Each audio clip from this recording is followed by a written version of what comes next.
Shalom jemaat yang kasih Tuhan. Puji Tuhan, hari ini kita berkumpul untuk ibadah online. Sebelum mulai ibadah kita mau masuk ke dalam doa. Saya mohon saudara Andreas untuk berdoa. Bapa kami dalam kerajaan surga, Bapa yang kami puji, kami sembah di dalam nama Tuhan Yesus Kristus. Terima kasih Tuhan untuk pagi siang yang indah ini Bapa, di mana kami masih dapat berkumpul, sekalipun secara online Bapa, namun kami yakin dan percaya kuasa Roh Kudus-Mu hadir di tengah-tengah kami. Bapa, kiranya Engkau melawat setiap kami, kiranya Engkau memberkati kami dalam kami yang mulai acara ibadah ini Tuhan.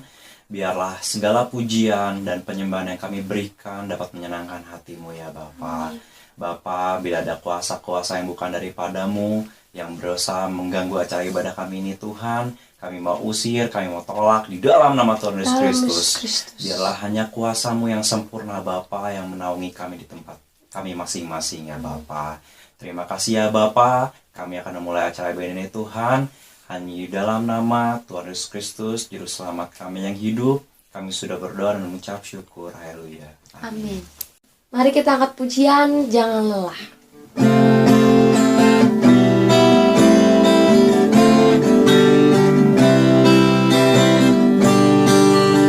Jangan lelah bekerja di ladangnya Tuhan. Roh Kudus yang beri kekuatan, yang mengajar dan menopang. Tiada lelah bekerja bersama-Mu Tuhan, yang selalu mencukupkan atas segalanya. Jangan lelah bekerja di ladangnya Tuhan. Roh Kudus yang beri kekuatan, yang mengajar dan menopang. Tiada lelah bekerja bersama-Mu Tuhan, yang selalu mencukupkan atas segalanya. Katakan tanah bergelombang, timbullah tanah yang berlubang, menjadi siap dibangun di atas dasar iman. Katakan tanah bergelombang, timbullah tanah yang berlubang, menjadi siap dibangun di atas dasar iman. Tanah bergelombang, timbullah tanah yang berlubang, menjadi siap dibangun di atas dasar iman. Katakan tanah bergelombang, timbullah tanah yang berlubang, menjadi siap dibangun di atas dasar iman.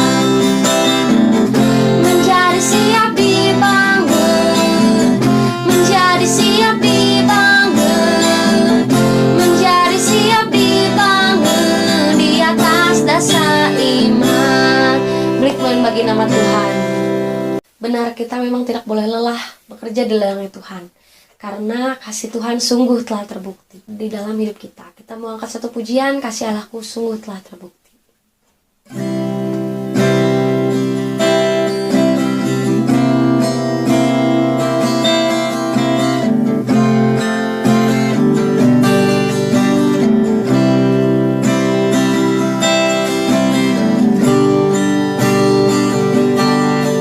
Kasih Allahku sungguh telah terbukti ketika Dia serahkan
sembah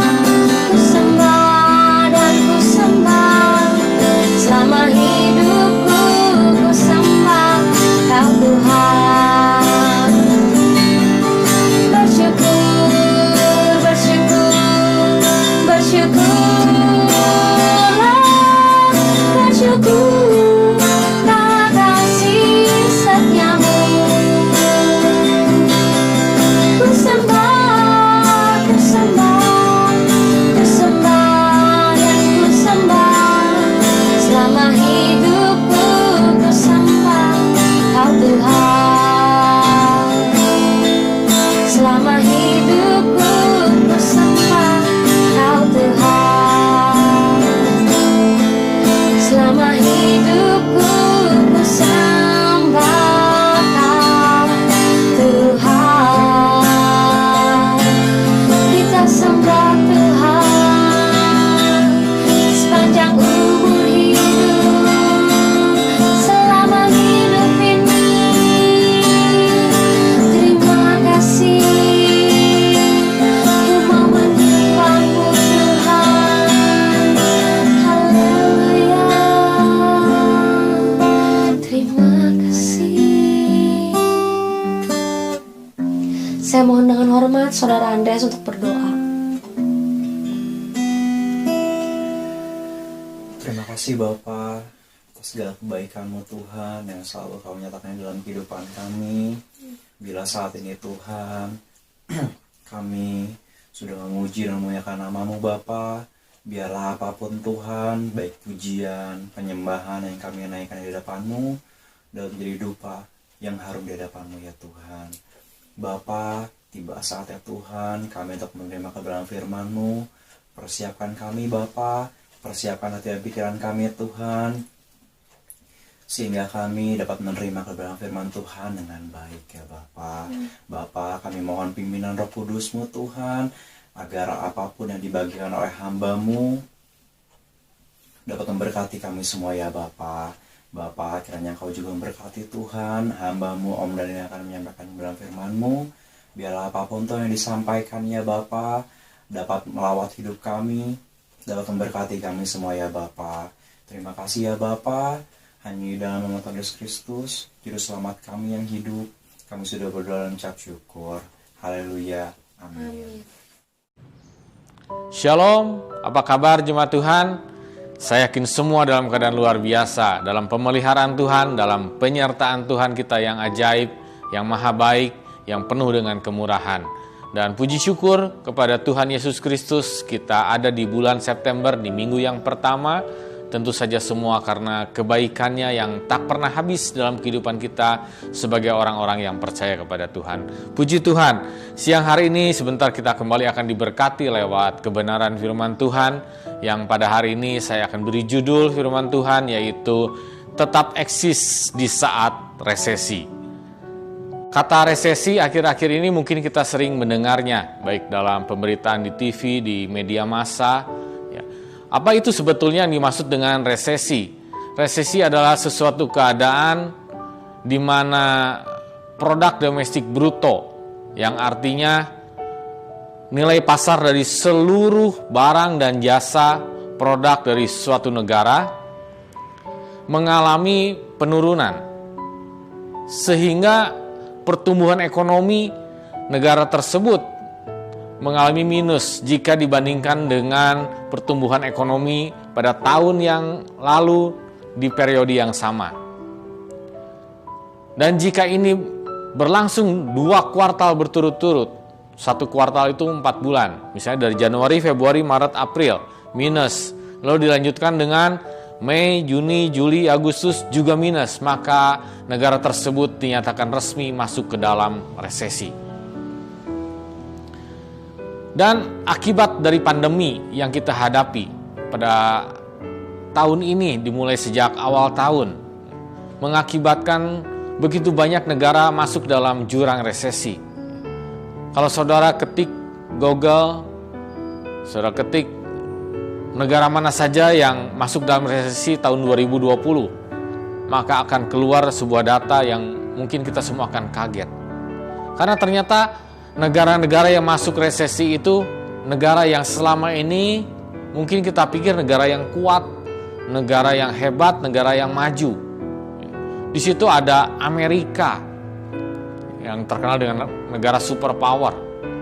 Juga ada negara-negara kaya di Eropa, ada Inggris, ada Jerman, ada Belanda, ada terlebih kita kaget dengan mungkin negara Singapura yang selama ini terkenal dengan kemakmurannya. Tapi ternyata mereka sudah lebih dahulu masuk dalam resesi. Bagaimana dengan Indonesia? Pada kuartal pertama Januari, Februari, Maret, April, pertumbuhan ekonomi di Indonesia belum minus, puji Tuhan.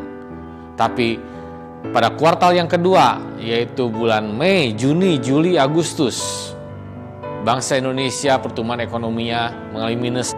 Dan melihat situasi kondisi, ada beberapa ahli ekonomi yang menyatakan bahwa kuartal ketiga pun, yaitu yang dimulai dari September, Oktober, November sampai Desember ini, itu sangat besar kemungkinannya untuk kembali minus. Jadi Indonesia ada dalam resesi, atau secara resminya para ahli mengatakan bahwa secara teknikal sebetulnya bangsa Indonesia sudah masuk dalam resesi. Karena sudah hampir pasti kuartal yang terakhir ini kita ada dalam posisi yang minus pertumbuhan ekonominya.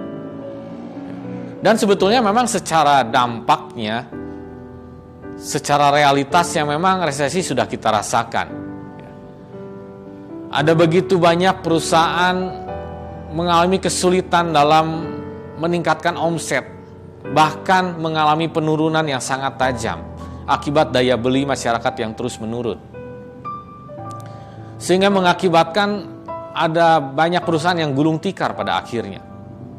Setiap hari kita dengar perusahaan ini nggak kuat, bangkrut. Perusahaan ini tutup. Itu mengakibatkan ada gelombang PHK yang terus terjadi. Dan karena saya juga masih bergelut dalam dunia bisnis, saya punya usaha, maka memang betul hal ini pun saya rasakan. Omset mengalami penurunan yang cukup drastis. Daya beli saya rasakan sangat menurun. Bahkan pembayaran pun perputarannya agak terganggu. Karena memang ini secara global terjadi.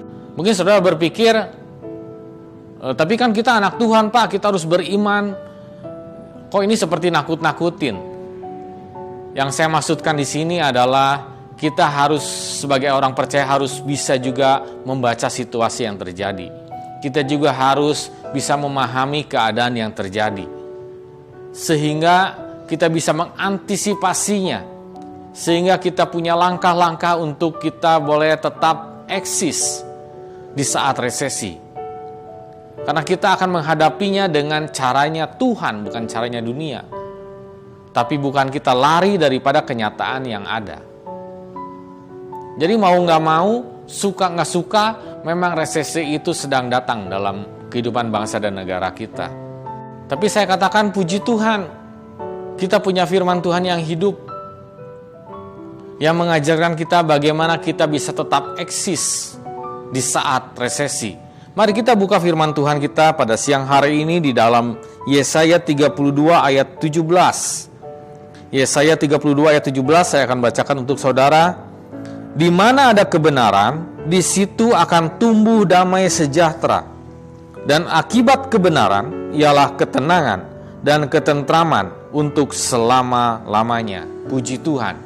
Konteks daripada Yesaya 32 ini adalah sebuah peringatan dari Nabi Yesaya kepada bangsa Israel bahwa mereka akan mengalami suatu keadaan yang sulit. Saudara bisa baca nanti secara lengkapnya dalam pasal 32 ini. Tapi dikatakan bahwa di masa yang sulit itu akan berganti menjadi masa yang kelimpahan kembali ketika ada kebenaran di situ. Maka akan tumbuh damai sejahtera, ketenangan, dan ketentraman.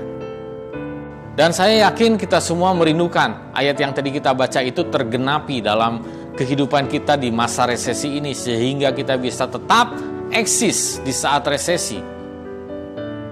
Nah, masalahnya yang timbul di sini adalah bagaimana menghadirkan kebenaran sehingga menghasilkan damai sejahtera, ketenangan, ketentraman di masa yang resesi ini.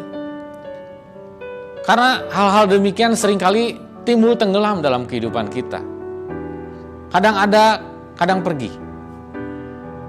Ketika kita hari Minggu, kita merenungkan firman Tuhan, kita beribadah, kita memuji Tuhan, rasanya hati ini damai, tenang, tentram. Tapi begitu kita tiba lagi di hari Senin melihat kesibukan yang luar biasa, melihat lagi kesulitan di depan mata, melihat lagi dampak-dampak dari resesi ini, maka damai itu kembali hilang. Mungkin ada saat-saat kita merenungkan firman Tuhan di pagi hari, kita mendapatkan berkat firman Tuhan dan kita merasa hari ini pasti saya akan kuat. Tapi begitu kita kembali pada dalam aktivitas sehari-hari menemukan kesulitan, menemukan hambatan daripada resesi ini, maka damai itu kembali hilang. Ketenangan itu kembali terganggu. Mengapa hal demikian seringkali terjadi dalam kehidupan orang-orang percaya? Padahal ayat yang tadi kita baca itu sangat jelas mengatakan bahwa di mana ada kebenaran, di situ akan tumbuh damai sejahtera, dan akibat kebenaran ialah ketenangan dan ketentraman. Nah, ini yang penting, untuk selama-lamanya. Jadi janji firman Tuhan adalah sangat jelas bahwa damai sejahtera, ketenangan, ketentraman itu akan terjadi selama-lamanya. Artinya apapun kondisinya, apapun situasinya, apapun yang terjadi di sekitar kita, seperti apapun dunia saat ini, maka ada janji firman Tuhan bahwa di mana ada kebenaran, di situ akan tumbuh damai sejahtera, ketenangan, ketentraman yang selama-lamanya, yang kekal, yang tidak akan terganggu oleh apapun juga. Bagaimana kita bisa mengalami hal demikian? Itu suatu kerinduan yang sangat besar bagi saudara dan saya pastinya. Oleh karena itu, poin pertama daripada bagaimana bisa ayat ini tergenapi dalam kehidupan kita, kita harus memahami bahwa ayat yang tadi kita baca itu adalah sebuah rangkaian proses. Jika diibaratkan sebuah pohon, maka ada prosesnya mulai dari menanam, lalu bertumbuh, sehingga pada akhirnya berbuah. Demikian juga dengan ayat ini yang mengatakan bahwa di mana ada kebenaran, di situ akan tumbuh damai sejahtera. Artinya ada sebuah proses yang terjadi, dan hal yang pertama yang harus ada dulu adalah sebuah kebenaran. Apa itu arti kebenaran yang ditulis dalam Yesaya 32 ayat 17 ini? Dalam terjemahan King James Version atau bahasa Inggrisnya, Yesaya 32 ayat 17 ini dikatakan and the work of righteousness. Ada kata work, yaitu pekerjaan. Artinya apa? Bahwa kebenaran itu harus dikerjakan, harus mengerjakan kebenaran. Jadi bukan hanya sekedar tahu kebenaran, bukan hanya sekedar paham kebenaran, bukan hanya sekedar mengerti kebenaran, tapi kebenaran itu harus dikerjakan. Karena ada begitu banyak orang sekarang hanya sekedar tahu kebenaran. Oh, saya tahu ayat firman Tuhannya di sini. Kita harus melakukan ini, melakukan ini. Hanya sekedar tahu. Oh, saya paham ayat ini artinya begini. Aplikasinya dalam hidup kita harus begini. Tapi hanya sekedar pemahaman saja. Tapi jelas firman Tuhan yang tadi kita baca, agar kita bisa tetap eksis di saat resesi, kita harus mengerjakan kebenaran, bukan berhenti di saat kita tahu yang mana yang benar. Mungkin saudara bertanya, kebenaran seperti apa, Pak? Apa standar dari kebenaran itu sendiri? Arti kata kebenaran yang kata dasarnya adalah benar, artinya sesuatu yang sempurna, yang tidak ada cacat celah. Apa itu? Sedangkan dalam Roma 3 ayat 23 dikatakan, karena semua orang telah berbuat dosa dan telah kehilangan kemuliaan Allah. Semua orang, tidak ada yang terkecuali. Jadi bagaimana kita bisa mendapatkan sesuatu hal yang tanpa cacat, tanpa celah? Yaitu hanya ada di dalam firman Tuhan. Karena dalam Yohanes 1 ayat ke-1 mengatakan bahwa firman itu adalah Allah sendiri. Jadi firman ini adalah sesuatu yang sempurna, tidak ada kesalahan sedikit pun, tidak ada cacat celah sedikit pun, sehingga firman Tuhan ini adalah standar tertinggi dari sebuah kebenaran. Tidak ada standar lain, hanya firman Tuhan. Yang artinya bahwa melakukan kebenaran yang tadi kita pelajari, artinya melakukan firman Tuhan, tetap setia melakukan kebenaran, tetap setia melakukan firman Tuhan, walaupun di saat resesi. Itulah yang dimaksud dengan di mana ada kebenaran, di situ akan tumbuh damai sejahtera. Sehingga kita harus tetap melakukan kebenaran, tetap mengerjakan firman Tuhan, walaupun di saat resesi. Mungkin di saat-saat resesi ini membuat kita lebih keras dalam bekerja. Mungkin ada banyak waktu-waktu yang semakin tersita dalam kehidupan kita. Tapi karena kita tahu kebenaran ayat ini, kita rindu ayat ini digenapi dalam kehidupan kita, maka kita harus tetap mengerjakan kebenaran. Kita harus tetap berdoa, kita harus tetap ada waktu untuk bersaat teduh dengan Tuhan. Kita tetap harus ada waktu untuk beribadah walaupun secara online. Tetap mengerjakan kebenaran. Walaupun di saat resesi mungkin ekonomi kita menjadi lebih sulit, finansial kita mungkin terganggu. Tapi sebagai orang yang mengerti kebenaran, kita akan tetap melakukan firman Tuhan. Tetap ada hati yang kasih, mengasihi sesama, bisa memberi kepada sesama sesuai dengan kemampuan kita. Tetap melakukan kewajiban kita kepada Tuhan. Itulah orang-orang yang mengerti akan arti sebuah kebenaran. Walaupun mungkin di saat-saat yang resesi ini, kita banyak menemui kesulitan, kita tetap mau setia kepada Tuhan. Itulah inti daripada the work of righteousness itu. Di mana ada kebenaran, di situ akan tumbuh damai sejahtera. Harus tetap setia mengerjakan kebenaran firman Tuhan, tetap setia melakukan firman Tuhan. Ketika kita berani melakukan kebenaran firman Tuhan, tetap mengerjakan firman Tuhan di saat resesi, maka ayat tadi mengatakan di mana ada kebenaran, di situ akan tumbuh damai sejahtera. Maka hasil berikutnya yang akan kita dapatkan daripada melakukan firman Tuhan yang kita tetap setia melakukan di saat resesi adalah damai sejahtera. Apa itu damai sejahtera?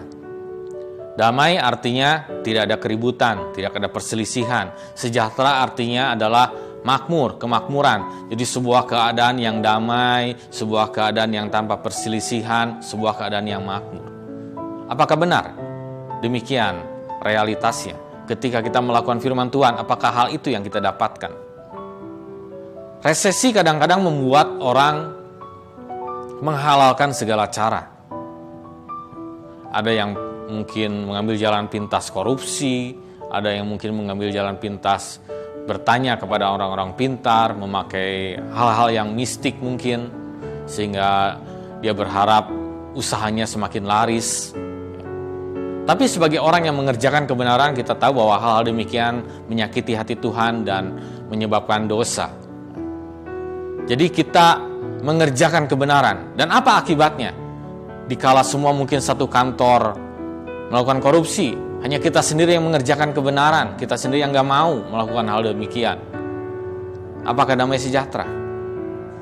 Seringkali konsekuensi daripada mengerjakan firman Tuhan justru di luar ekspektasi kita, di luar harapan kita. Tuhan, saya sudah melakukan ini Tuhan. Tuhan, saya sudah melakukan firman Tuhan setia. Kok kenapa Tuhan? Saya malah dibully teman saya mungkin. Kok saya malah dijauhi oleh orang-orang yang tidak suka sama saya?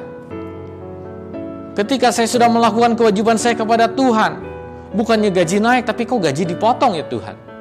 Kenapa Tuhan? Sedangkan firman Tuhan mengajarkan bahwa di mana ada kebenaran, di situ akan tumbuh damai sejahtera. Kok bukan damai ya Tuhan? Seperti rasanya keadaan semakin kacau balau, semakin sulit. Satu prinsip dalam melakukan firman Tuhan yang harus saudara dan saya pegang dan harus saudara dan saya selalu ingat adalah bahwa ketika kita mengerjakan firman Tuhan, kita menjadi sahabatnya Tuhan. Kita ada di pihak Tuhan. Dan firman Tuhan mengatakan dengan jelas bahwa persahabatan dengan Allah adalah permusuhan dengan dunia. Persahabatan dengan dunia adalah permusuhan dengan Allah. Jadi sampai kapanpun memang, ketika kita melakukan kebenaran, ada sebuah konsekuensi dari dunia ini terhadap apa yang kita kerjakan dan lakukan. Itu hal yang tidak bisa kita hindari. Jadi bagaimana Pak? Saya mengerjakan kebenaran firman Tuhan, tapi kok rasanya tidak damai? Yang saya mau katakan di sini adalah tetap setia mengerjakan firman Tuhan. Apa alasannya? Karena sekali lagi firman Tuhan adalah dasar dan adalah sebuah standar tertinggi dari sebuah kebenaran. Tidak mengandung kesalahan, sehingga apa yang dijanjikannya pasti benar dan pasti tergenapi. Ketika firman Tuhan mengatakan bahwa di mana ada kebenaran di situ akan tumbuh damai sejahtera, maka itu pasti akan terjadi. Jika belum, terus lakukan, terus setia melakukan firman Tuhan, maka ada waktunya, pasti saya katakan bahwa damai sejahtera itu akan tumbuh. Lalu ciri daripada damai sejahtera yang dihasilkan dari kebenaran melakukan firman Tuhan adalah secara kualitas sangat berbeda dengan damai sejahtera yang diberikan dunia ini. Seperti yang dikatakan Tuhan Yesus dalam Yohanes 14 ayat 27. Damai sejahtera ku tinggalkan bagimu, damai sejahtera ku berikan kepadamu. Dan apa yang kuberikan tidak seperti yang diberikan oleh dunia kepadamu. Janganlah gelisah dan gentar hatimu. Ada yang menarik daripada ayat yang tadi kita baca ini. Di situ dikatakan bahwa damai sejahtera ku tinggalkan bagimu, damai sejahtera ku berikan kepadamu. Tidak dikatakan bahwa damai sejahtera ku berikan kepadamu, tapi dikatakan damai sejahtera ku berikan kepadamu. Apa bedanya? Misalnya saya memberikan kepada saudara uang kuberikan kepadamu. Apakah uang itu bersumber dari saya? Belum tentu. Bisa saja saya mendapatkan juga dari orang lain, lalu saya memberikan kepada saudara. Tapi saya akan pertegas dengan sebuah kalimat begini, uangku kuberikan kepadamu. Uang siapa yang diberikan? Uang yang bersumber dari diri saya. Bukan dari penghasilan, bukan dari pendapatan, bukan dari pemberian orang lain. Tapi benar-benar hasil saya, benar-benar uang milik saya, dan itu yang diberikan kepada saudara. Dan inilah yang hendak dikatakan oleh Yesus kepada kita. Damai sejahteraku, damai sejahtera Yesus, yang asli, yang genuine, itu yang kuberikan kepadamu. Maka dikatakan, apa yang kuberikan tidak seperti yang diberikan oleh dunia, ada bedanya. Jadi damai sejahtera yang daripada Tuhan itu, karena Tuhan adalah sesuatu yang kekal, maka damai sejahteranya juga adalah damai sejahtera yang selama-lamanya. Ketika kita tidak melakukan kebenaran firman Tuhan di saat resesi, kita melakukan dengan cara-cara dunia, mungkin untuk sementara, untuk sesaat, untuk sekejap, kita bisa merasakan damai, betul. Tapi ketika ada masalah lain datang, damai itu hilang. Masalah kembali yang datang. Kita pakai cara dunia. Kembali kita mungkin bisa berhasil, tapi gak lama kemudian kita akan terus naik turun seperti gelombang laut. Karena demikianlah masalah yang timbul dalam sebuah resesi. Akan terus berganti, bergulung dan bergulung. Semakin besar. Dan kalau kualitas damai sejahtera kita bukan kualitas yang kekal, bagaimana stresnya hidup dalam keadaan seperti itu. Naik turun. Tapi kalau saudara dan saya tetap setia mengerjakan firman Tuhan di saat resesi, di saat kesulitan, maka ada janji Tuhan yang luar biasa. Bahwa damai sejahtera itu akan bertumbuh. Damai sejahtera yang bersumber dari Tuhan sendiri.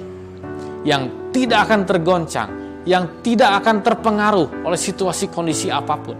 Di saat resesi sekalipun, saudara dan saya akan tetap merasakan damai sejahtera. Saya punya gambar yang akan saya tampilkan. Tentu lewat gambar ini, saudara bisa tahu bahwa ini cerita tentang Nabi Daniel. Nabi Daniel dalam kesehariannya dia sangat setia melakukan 3 kali berdoa ke arah Yerusalem. Suatu hari ada titah raja yang melarang hal demikian. Apakah Daniel menghentikan perbuatan kebenaran tersebut? Mengerjakan kebenaran tersebut dihentikan karena ada titah raja? Tidak. Apa akibatnya? Apa akibat daripada Daniel tetap mengerjakan kebenaran firman Tuhan? Dia masuk gua. Dia difitnah, dia masuk gua, dia dibenci oleh teman-temannya. Itulah kenyataan ketika Daniel melakukan sesuai dengan kebenaran firman Tuhan. Tapi apakah Tuhan mempermalukan? di tengah kepungan singa-singa yang lapar, di dalam guha, Daniel masih bisa berdoa. Itu membuktikan orang yang diliputi oleh damai sejahtera. Tidak mungkin kalau tidak ada damai sejahtera, orang dalam kepungan singa yang lapar masih bisa berdoa kepada Tuhan. Karena apa? Karena damai sejahtera yang kuberikan adalah damai sejahtera yang berbeda dari dunia. Ketika orang dunia masuk ke dalam guha itu, belum sampai ke dasar, singa-singa sudah memakannya. Tapi karena damai sejahtera Tuhan mengunci mulut-mulut singa itu, sehingga resesi, kesulitan tidak dapat menerkam kehidupan kita. Tapi kita tetap ada dalam damai sejahtera Tuhan. Kita tetap berdoa, kita tetap bekerja, kita tetap beribadah, tetap ada damai dalam rumah tangga kita, dalam pekerjaan kita, dalam kehidupan keluarga kita. Tetap ada damai sejahtera di saat resesi. Amin. Masih ada 2 akibat lagi daripada kita melakukan kebenaran firman Tuhan, yaitu ketenangan dan ketentraman. Tapi karena waktu, juga setelah ibadah ini, khotbah ini akan kita lanjutkan dengan prosesi perjamuan kudus, maka untuk 2 hal, yaitu ketenangan dan ketentraman, saya akan sampaikan dalam khotbah saya minggu depan, dalam seri yang selanjutnya. Jadi saya harapkan saudara-saudara tetap menyimak minggu depan untuk mendapatkan sebuah firman Tuhan yang utuh, yang akan memberkati saudara dan saya. Jadi firman Tuhan siang hari ini mengajarkan kita untuk tetap mengerjakan kebenaran. Memang fakta, memang data, secara realitas resesi tidak bisa kita cegah. Akan datang dalam kehidupan bangsa dan negara kita. Tapi satu hal yang pasti, bahwa ada janji firman Tuhan, bahwa dalam keadaan resesi seperti apapun, akan tumbuh damai sejahtera. Dengan syarat, kita tetap setia melakukan firman Tuhan. Amin. Puji Tuhan. Tuhan Yesus memberkati. Mari jemaat Tuhan, kita siapkan hati pikiran kita. Saya undang saudara untuk bangkit berdiri. Kita akan masuk dalam prosesi perjamuan kudus. Dan saya harapkan saudara sudah menyiapkan roti dan anggur sebagai lambang tubuh dan darah Kristus.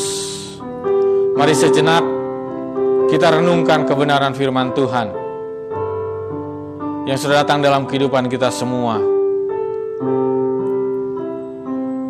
Memang di saat melakukan kebenaran ada konsekuensi yang harus kita terima. Tapi yakin dan percayalah bahwa Tuhan tidak akan pernah mempermalukan orang yang setia kepada Tuhan. Orang yang tetap mengerjakan firman Tuhan, tetap melakukan kebenaran. Dan percayalah, damai sejahtera itu akan tumbuh dalam seluruh kehidupanmu, dalam usahamu, dalam pekerjaanmu, dalam rumah tanggamu, dalam anak-anakmu, dalam keluargamu semuanya. Haleluya. Dan saat ini pun kita mau tetap melakukan kebenaran. Walaupun mungkin Tuhan saat ini mengizinkan kita ada dalam kesulitan, ada dalam mungkin sakit penyakit, ada dalam kondisi rumah tangga yang sedang tidak baik. Tapi siang hari ini, mari kita tetap lakukan kebenaran. Kita mau minum, kita mau makan darah dan tubuh Kristus. Oleh karena itu, mari sucikan, kuduskan, mohon kepada Yesus Kristus, bersihkan hati pikiran ini, sehingga kita boleh dilayakkan untuk makan dan minum tubuh darah Kristus yang berkuasa untuk memberikan damai sejahtera, untuk memberikan ketentraman, memberikan ketenangan, memberikan solusi dalam kehidupan kita, memberikan kekuatan, memberikan pengharapan. Mari kita mengerjakan firman Tuhan ini dengan tetap setia. Haleluya. Saya undang saudara untuk sama-sama kita menyanyikan karya terbesar. Haleluya. Refnya saja. Karya terbesar dalam hidupku, pengorbananmu yang selamatkan menyelamatkanku. Engkaulah harta yang tak ternilai, yang ku miliki dan ku hargai. Yesus, Engkau ku kagumi. Sekali lagi katakan karya terbesar, angkat roti di atas kepala kita. Katakan, karya terbesar dalam hidupku, pengorbananmu yang selamatkanku. Engkaulah harta yang tak ternilai, yang ku miliki dan ku hargai. Yesus, Engkau ku kagumi. Yesus, Engkau ku kagumi. Haleluya Yesus. Angkat roti di atas kepala kita dan terimalah firman Tuhan yang datang dalam hidupmu. Sebab apa yang telah kuteruskan kepadamu telah aku terima dari Tuhan, yaitu bahwa Tuhan Yesus pada malam waktu ia diserahkan mengambil roti, dan sesudah itu ia mengucap syukur atasnya. Ia memecah-mecahkannya dan berkata, inilah tubuhku yang diserahkan bagi kamu. Perbuatlah ini menjadi peringatan akan aku. Apakah saudara percaya ada kuasa dalam tubuh Kristus? Apakah saudara percaya tubuh Kristus berkuasa menyembuhkan sakit penyakitmu, berkuasa menyembuhkan ekonomimu, berkuasa mengatasi persoalan-persoalan kesulitan dalam hidupmu? Jika saudara percaya, mari dengan iman kita memakan tubuh Kristus di dalam nama Tuhan Yesus Kristus. Makanlah. Haleluya. Haleluya Yesus. Mari angkat cawan yang berisi darah Kristus di atas kepala kita dan terimalah firman Tuhan. Demikian juga ia mengambil cawan sesudah makan lalu berkata, cawan ini adalah perjanjian baru yang dimeteraikan oleh darahku.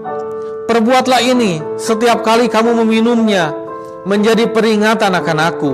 Sebab setiap kali kamu makan roti ini dan minum cawan ini, kamu memberitakan kematian Tuhan sampai ia datang. Apakah saudara percaya ada kuasa dalam darah Yesus? Apakah saudara percaya dari Yesus mampu mengalahkan kuasa jahat? Apakah saudara percaya dari Yesus mampu menyucikan kehidupanmu, mampu mengampuni setiap dosa-dosamu? Jika saudara percaya, mari dengan iman kita minum darah Yesus dalam nama Yesus. Haleluya Yesus. Haleluya Yesus. Ucapkan syukurmu kepada Tuhan. Haleluya Yesus. Terima kasih ya Tuhan. Terima kasih Yesus. Kami sudah terima berkat tubuh dan darah-Mu Tuhan. Terima kasih Yesus. Mari kita satukan hati di dalam doa. Bapa yang kami sembah, dalam nama Tuhan Yesus Kristus, Bapa yang bertahta di atas kerajaan sorga, siang hari ini kami sungguh sangat mengucap syukur ya Tuhan. Kami boleh diberkati dalam ibadah online ini ya Tuhan. Kami boleh menerima kebenaran firman-Mu ya Tuhan. Ajarkan kami Tuhan untuk tetap setia melakukan kebenaran firman-Mu Tuhan. Dalam segala keadaan, walaupun dalam keadaan sulit apapun, kami boleh tetap setia mengerjakan kebenaran itu Tuhan. Sehingga damai sejahtera itu akan tumbuh dalam kehidupan kami ya Tuhan. Terima kasih Yesus. Juga berkat-Mu Tuhan atas tubuh dan darah-Mu Yesus yang sudah masuk dalam kehidupan kami. Kami percaya akan menyatu, membuat kehidupan kami Tuhan menjadi kehidupan yang diberkati dan menjadi berkat bagi banyak orang Tuhan. Terima kasih Yesus. Bukti kebesaran-Mu sudah diberikan. Segalanya sudah Engkau berikan bagi kami ya Tuhan. Oleh karena itu kami percaya bersama-Mu kami juga akan cakap menanggung segala perkara. Bersama-Mu kami akan melewati badai ini ya Tuhan, dan keluar sebagai pemenang. Terima kasih Yesus. Menyerahkan jemaat-jemaat-Mu ya Tuhan, yang setia terus beribadah kepadamu ini ya Tuhan, dalam pimpinan penyertaan-Mu saja Tuhan. Biar dalam setiap aktivitas mereka seminggu ke depan, dimanapun mereka, apapun yang mereka kerjakan, Kau yang menyertainya dan membuatnya berhasil. Dan hamba-Mu percaya Tuhan, jemaat-jemaat-Mu sangat rindu untuk kembali beribadah bersama-sama dalam gedung gereja. Maka hamba-Mu juga percaya ada waktu dan cara-Mu yang ajaib, yang tepat, sehingga kami dapat kembali bersekutu bersama-sama Tuhan. Terima kasih Yesus. Menyerahkan juga Bapak Ibu Gembala kami ke dalam tangan-Mu Tuhan. Berkati masa tua mereka, berikan mereka kekuatan, kesehatan, damai sejahtera, sukacita yang daripada-Mu, juga keteladanan terus untuk dapat menggembalakan kami sesuai dengan kebenaran firman-Mu ya Tuhan. Terima kasih Yesus, terima kasih ya Tuhan. Juga Tuhan kami terus berdoa bagi bangsa dan negara kami ya Tuhan. Kau memberkati bangsa Indonesia ini ya Tuhan. Walaupun secara manusia Tuhan ada rasa takut, ada rasa gentar Tuhan menghadapi badai resesi yang mungkin akan kami alami ya Tuhan. Tapi kami percaya kebenaran firman-Mu, bahwa Engkau akan memberkati bangsa ini Tuhan, memulihkan segala keadaannya Tuhan. Dari segala pandemi COVID-19 ini Engkau akan menyembuhkannya Tuhan, sehingga segala keadaannya dapat segera kembali normal ya Tuhan. Dan nama-Mu akan semakin ditinggikan, dipermuliakan, semakin banyak orang mengenal akan siapa Yesus Kristus, Tuhan Allah Juru Selamat yang kami sembah ini ya Tuhan. Terima kasih Yesus, terima kasih ya Tuhan. Sebentar kami mau terima berkat yang daripada-Mu ya Tuhan. Mari jemaat Tuhan, angkat kedua tangan-Mu, terimalah berkat Tuhan, dan katakan amin untuk setiap berkat yang kau imani, yang kau terima. Diberkatilah usahamu, diberkatilah keluargamu, diberkatilah pekerjaanmu, diberkatilah kesehatanmu, diberkatilah anak cucumu, dan hiduplah, berjalanlah dalam anugerah Allah Bapa, kasih sayang Yesus Kristus, penghiburan kekuatan daripada Roh Kudus yang akan menyertaimu, memimpinmu mulai saat ini sampai Maranatha, sampai Yesus datang kedua kembali. Semua orang percaya bersama kita katakan amin. Puji Tuhan. Terima kasih. Tuhan Yesus memberkati.